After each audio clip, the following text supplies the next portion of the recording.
Hello, and welcome to our channel. In today's video, we'll guide you through the process of changing the aircraft speed units in the Flightradar24 mobile app. Whether you prefer knots, kilometers per hour, or miles per hour, we'll show you how to adjust the settings to suit your preferences. First, open the Flightradar24 app on your phone.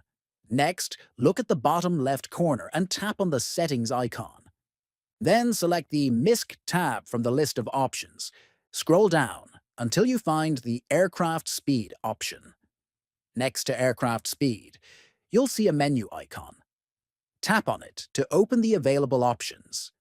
Finally, select your preferred speed unit: knots, kilometers per hour, or miles per hour.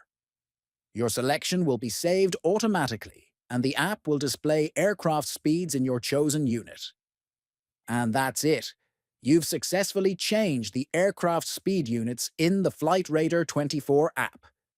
Now you can enjoy tracking flights with the speed units that are most familiar to you.